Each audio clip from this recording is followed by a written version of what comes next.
La nuit du 134e VF, la danse des démons, nous plonge dans un monde en proie à de vives tensions. Les ombres s'allongent et les murmures de guerre résonnent dans l'air. L'Empire Tang, symbole d'ordre et de puissance, se trouve confronté à un défi de taille, la secte taoïste de la colline de l'Ouest, bastion de la foi, dotée d'une immense influence spirituelle. Cette secte, avec ses rituels anciens et ses croyances profondes, représente une force que l'Empire ne peut ignorer.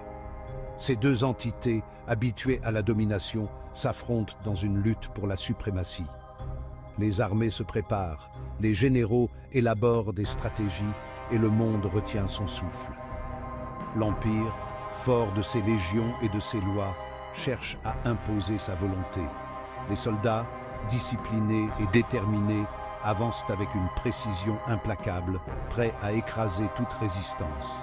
La secte taoïste, nimbée d'une sagesse ancienne et d'un pouvoir mystique, résiste à cet empiètement avec une conviction inébranlable.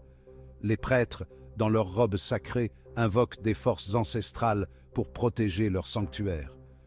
Les fondements mêmes du monde semblent trembler, tandis que ces forces colossales s'entrechoquent.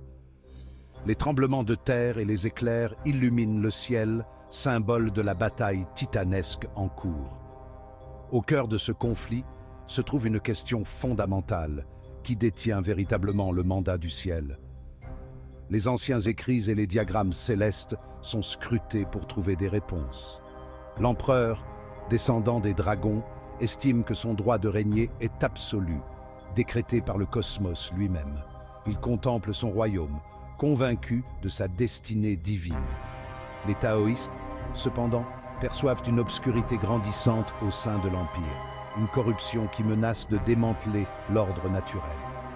Les signes de déclin sont partout, des palais aux rues. Leur défiance découle d'un devoir sacré de protection de l'équilibre, même si cela implique de défier le trône du dragon.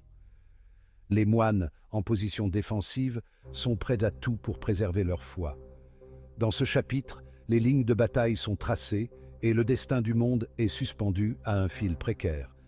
Chaque mouvement, chaque décision pourrait faire pencher la balance de manière irréversible. Dans cette arène explosive, arrive un catalyseur, une lettre du hiérarque reclus du taoïsme de Hao Tian. Cette lettre, enveloppée de mystère et de pouvoir, est destinée à changer le cours des événements. Vénérée comme une divinité vivante, ses paroles ont le poids des déclarations divines. Chaque mot qu'il écrit est considéré comme sacré et porteur de vérité. La lettre, cryptique mais puissante, évoque une calamité imminente, une obscurité qui menace de tout consumer. Elle parle de forces anciennes et de dangers cachés qui se réveillent. Elle fait allusion à un élu, un être destiné à s'élever contre les ténèbres grandissantes et à restaurer l'équilibre du monde. Cet élu, encore inconnu, portera le fardeau de sauver l'humanité. L'arrivée de cette lettre provoque une onde de choc au sein de l'Empire et de la secte de la colline de l'Ouest. Les rumeurs se propagent rapidement, semant la confusion et la peur. Pour l'empereur, il s'agit d'une provocation, d'une potentielle incitation à la rébellion qui doit être étouffée dans l'œuf. Il voit dans cette prophétie une menace directe à son pouvoir. Ses conseillers préconisent une action rapide et décisive, craignant que la lettre ne rallie ses ennemis sous une seule et même bannière. Ils discutent des mesures à prendre pour neutraliser cette menace. Au sein de la secte taoïste, la lettre suscite à la fois espoir et appréhension. Les moines se rassemblent pour interpréter les mots du hiérarque et comprendre leur signification profonde. La prophétie offre une lueur de salut en ces temps sombres, mais elle annonce également les épreuves et les sacrifices à venir. Les membres de la secte se préparent à affronter ces défis avec courage. Le poids du destin pèse lourdement sur leurs épaules, les forçant à faire face à des choix difficiles. Chaque décision pourrait déterminer l'avenir de leur monde. Une obscurité grandit, menaçant de tout engloutir. Les cieux eux-mêmes semblent se refermer, présageant des temps troublés. Un élu s'élèvera, restaurant l'équilibre du monde. Ce héros, guidé par la prophétie, portera l'espoir de tous sur ses épaules. Pris au piège de ce maelstrom de pouvoir se trouve le général Xiahou, loyal serviteur de l'Empire Tang et guerrier chevronné.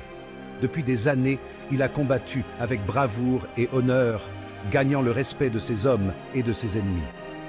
Déchiré entre son devoir indéfectible envers l'empereur et son malaise croissant face à la tyrannie grandissante de l'Empire, Xiahou est confronté à un dilemme cornélien. Chaque jour, il ressent le poids de ses responsabilités et les attentes de ceux qui comptent sur lui. Il a été le témoin direct des souffrances infligées au nom de l'ordre, de la répression brutale de la dissidence et de la réduction au silence de toute voix osant remettre en question l'autorité de l'empereur. Ces scènes de violence et d'injustice hantent ses nuits et troublent ses pensées. La lettre du hiérarque de Hao Tian pèse lourd sur l'âme de Xiahou.